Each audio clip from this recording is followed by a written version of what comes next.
uporabljala ženske oblike. Še v mojem imenu, Mateja Krigar-Gliha, sem vodnica, drugače pa tokratni prispevek pripravljam s kolegico Sofijo, ki je tudi turistična vodnica, sicer iz Italije, ki se je pa preselila na Irsko.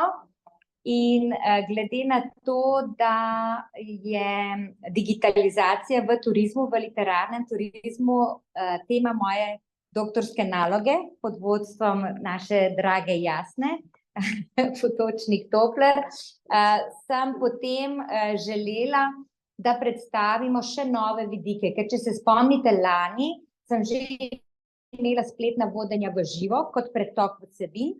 No, pri tistem smo seveda predstavljali destinacijo preko turističnega vodnika, se pravi, da na destinaciji je bil turistični vodnik, no zdaj bomo pa obratno smer ubrali. Čisto mogoče za predstavitev, tole bo šlo naprej, Primož, upam, da bo šlo. Evo ga, zdaj bo. Se pravi, moja kolegica Sofija Mauro, kot sem rekla, je podjetnica, turistična vodnica, licencirana turistična vodnica na Irskem.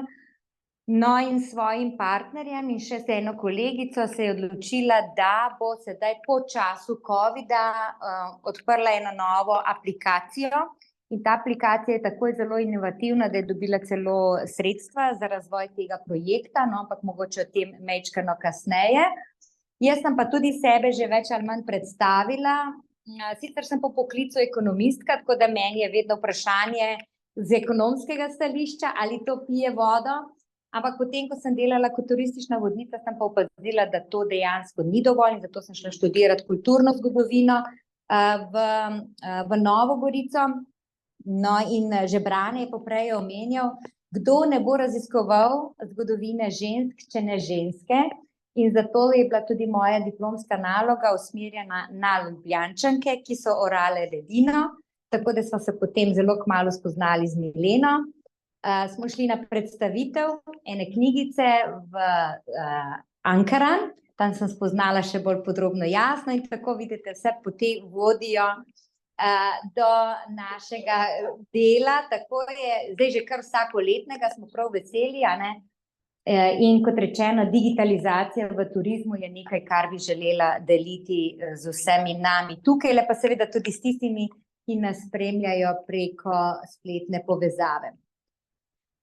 Kot sem že omenila, nekatere fakultete imajo turizem kot ekonomsko dejavnost, ampak mi se pa vedno bolj osredotočimo na vlogo socialno-kulturnega fenomena in moram priznati, da to neko razsvetljenje je podala študentka vaša Jasna. Če se spomnite, v Brežicah je bila ena iz Hrvaške, iz Zagreba, in jaz se tako vprašam, pa kako to, da si se ti odločila, da greš študirati turizem v Brežice, na fakulteto za turizem, zakaj ne v Opatijo? Ker jaz sem takrat in je ona zelo lepo rekla, tam imajo preveč ekonomskih vsebin, mene pa zanima ta socialni vidik. Tako da je bilo čudovito, dejansko, ja, namreč ko ljudje potujejo iz svojega domačega okolja v tuje okolje, oni nehote se soočajo z novo kulturo, a ne, nehote, lahko tudi hote, a ne, in seveda se potem odvija ta dialog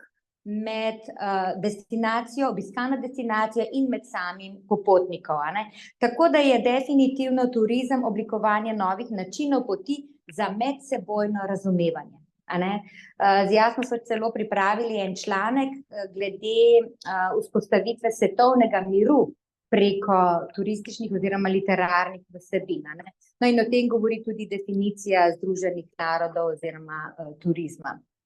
Ja, zdaj pa glede literarnega turizma, seveda turistični vodnik predstavlja različne vsebine, ampak dejstvo je, da turistični vodnik interpretira kulturno dediščino in literarni turizem je del te kulturne dediščine in zato mi je bilo všeč, ko sta in Rita in Giovanni danes tako zelo poudarjala turističnega vodnika in tudi izobraževanje turističnega vodnika prav posebej za te vsebine, zato ker pač obstajajo določene specifike predvsem glede te senzibilnosti, kar smo poprej že odprli temo, se mi zdi, da se mi turistični vodniki moramo tega zavedati, da to ni samo neka tehnična vsebina, ne. Zdaj pa seveda poudarjam tudi to licenco, ker delo v Sloveniji turističnega vodnika je regulirano, kar pomeni, da obstaja organ, ki preveri naše znanje, ali smo dovolj kompetentni, da tudi to destinacijo predstavljamo. Je pa čisto vseeno, ali je to na področju Slovenije, ali je to Ljubljane, ali je to Narodni muzej, kakorkoli, lahko je tudi Vila Zlatica, ne. Vsi povsemo nekdo nas mora za to preveriti in pa seveda tudi blagosloviti naše delo, ne. Ja, evo, zdaj gremo naprej. Zagotovo je turistični vodnik posrednik informacij. Jaz bi še celo rekla, da je to nek mediator, zaradi tega, ker ko obiskovalec pride na destinacijo, ima določeno predznanje, a ne. In to je predvsem za ta projekt, ki ga bova danes s Sofijo predstavili, zelo pomembno. Namreč interpretacija pomeni prenesti znanje na nivo obiskovalca.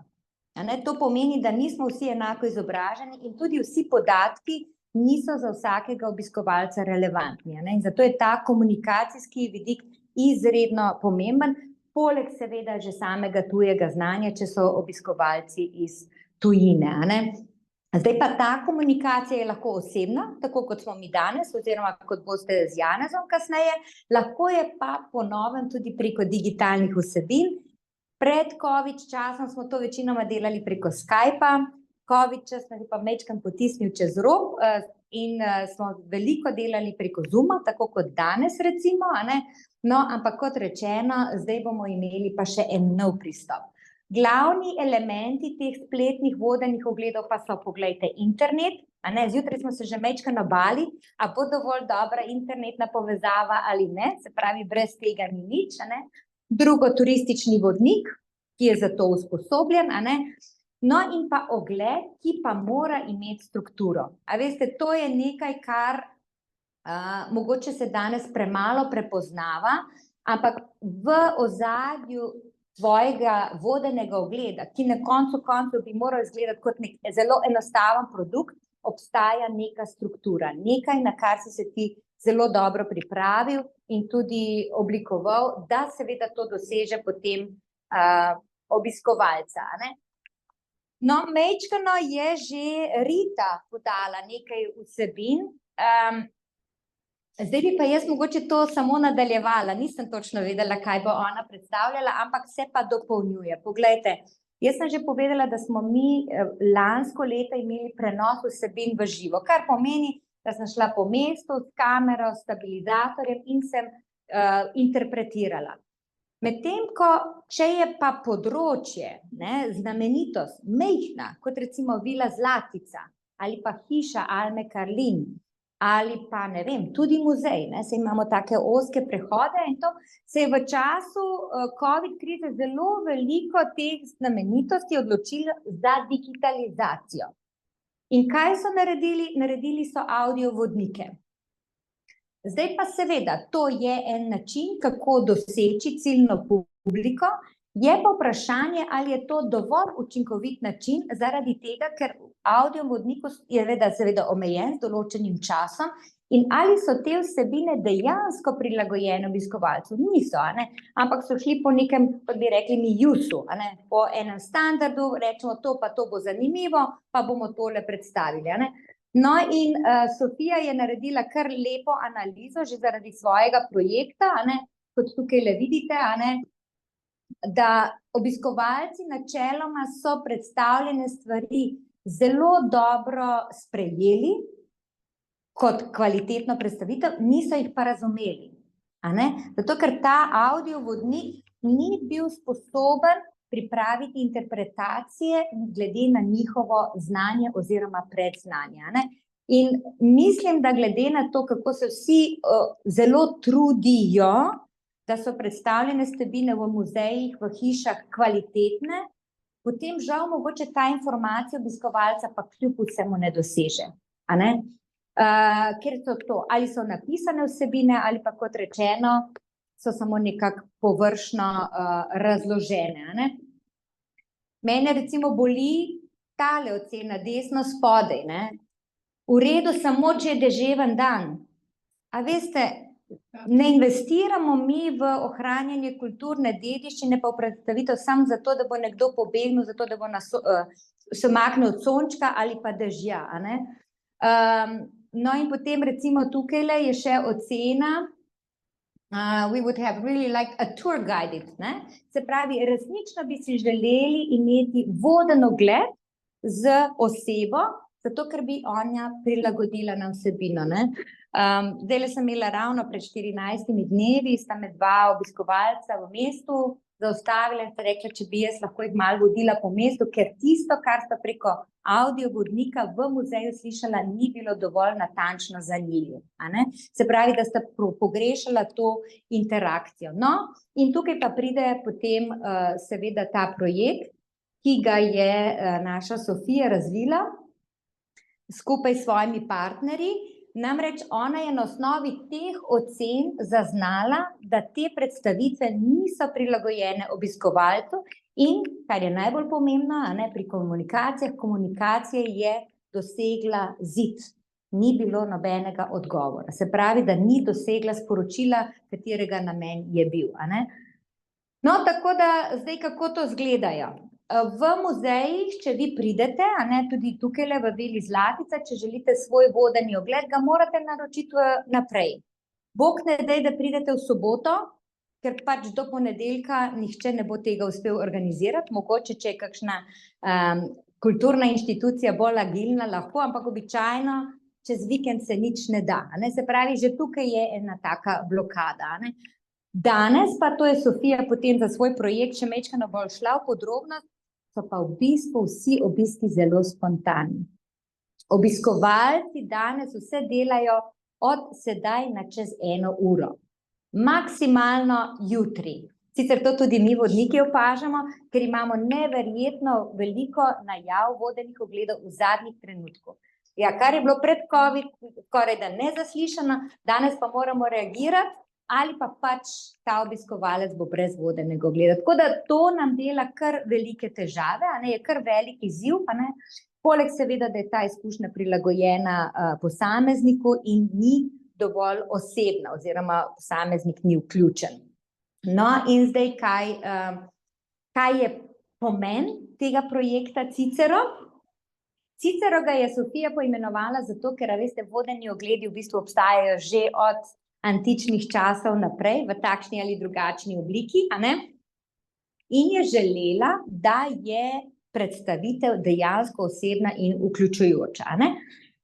To pomeni, da obiskovalec pride v kulturno ustanovo oziroma na znamenitost, a ne? Se preko te aplikacije Cicero poveže in ta aplikacija potem aktivira organizatorja ali pa še celo kar vodnika direktno v različnih jezikih. Se pravi, da mi vodniki že opravimo neko izobraževanje, a ne, tako kot za Vilo Zlatico ali pa za Narodni muzej, Mestni muzej in tako, ali pa za Almo Karlin, a ne. Mi opravimo izobraževanje, ampak ni treba, da smo na licu mesta. Zato, ker, veste, tudi potovanje v sam muzej ali pa do hiše vzame nekaj časa, a ne, ki ga pa ni. In ne moreš zdaj reči, ja, nekdo bi zdajle nas ob, ne vem, 3 popoldan rad, da bi vodili po hiši, mi smo pa tukaj v Ljubljani, a ne, ne gre. No, in ta aplikacija to omogoča, kar pomeni, da se vodeni ogled organizira lahko v zadnjem trenutku. Je sicer res, da bi jaz kot vodnica zdajle lepo imela voden ogled, ampak mogoče pa Janez prost, mogoče pa nekdo drug prost, a ne, vedno se nekdo najde, ki je navzoč. Tako da se obiskovalec preko aplikacije poveže z vodnikom, se pravi, obiskovalec je na znamenitosti oziroma v samem muzeju, v hiši, vodnik pa nekje oddaljen. Jaz bi načeloma, če bi zdajle dobila povpraševanje, pa se vozila nekam z avtom, bi avto zaustavila na parkirišču, se vključila preko aplikacije in bi jaz te obiskovalce po hiši vodila, ne? To nam ta aplikacija omogoča, ja. In seveda, kar je še zelo pomembno, vodila bi v njihovem jeziku. A veste, ker saj mi se pač radi pohvalimo, a ne, saj so napisi v angleščini, ampak če je nekdo iz italijanskega govornega področja, iz španskega govornega področja, iz nemškega govornega področja, to njim nič ne pomeni. Oni želijo naracijo v njihovem jeziku, ker že tako in tako tema jim je tuja. In da je to potem še v tujem jeziku je dvakrat bolj zahtevno. Se pravi, vodniki se povežemo, kot rečeno, lahko v zadnjem trenutku, in kjer jaz vidim že zelo veliko prednost je, poglejte, tale prostor, koliko je majhen. Zdaj si pa predstavljajte, da greste dva tama, potem pa še jaz z ogledam in govorim in razlagam, je to en kup gneče in tudi zvočnega onesnaževanja. Kot obiskovalec se pa z mano lahko poveže preko slušalk, kar pomeni, da ne moti druge. In seveda lahko s primerno jakostjo tudi mene sprašuje. Dejstvo je, da mi vodniki moramo temo zelo dobro poznati. Pravzaprav moramo poznati vsak vogal muzeja, recimo, ali pa hiša, ampak sej načeloma to gre, sej določeno kilometrino to gre. No, tako da to je ta Cicero aplikacija, ki bo zdajle zaživela konec oktobra, bo par pilotnih projektov, ampak sem je želela predstaviti zato, da se razmišlja v bodoče, da bi se tudi kulturne inštitucije priključile projektu in to storitev tudi ponudile. Se pravi, ne samo vodnike osebno, ampak tudi preko te aplikacije. Zdaj, kar se literature tiče, jaz sem danes to predstavila bolj nekako, recimo, iz praktičnega vidika, je pa tukaj literatura navedena. Zdaj, jaz sem tukaj dala primer pretok vsebin v živo v primerjavi s snemano vsebino, ker to je neka taka primerljiva vsebina. Literatura, ki smo jo napisali s kolegicami glede spletnih vodenih ogledov, zelo pomembna se mi zdi ta drama, model, ki smo ga imeli, predstavili v tem našem delu, namreč, ker je vedno treba prilagoditi obiskovalcem, to se ravno v tem delu govori, Potem seveda, kako se odvija turizem v post-covidnem času, ker to je kar velika sprememba, če hočemo ali pa nočemo, in pa seveda potem tudi te kulturne vrednote, kako ne bi se predstavljali obiskovalcem preko tehnologij. Je zelo težko, na splošno moram priznati, da imamo kar vsi nek tak odpor do tehnologij, ampak v bistvu pa pozabljamo, da nam te tehnologije omogočajo, da naše vsebine predstavimo širši publiki v svetu. Veliko širši, kot si mi mislimo. Evo, toliko bi bilo z moje strani. Mogoče ima kdo kakšno vprašanje? Ja,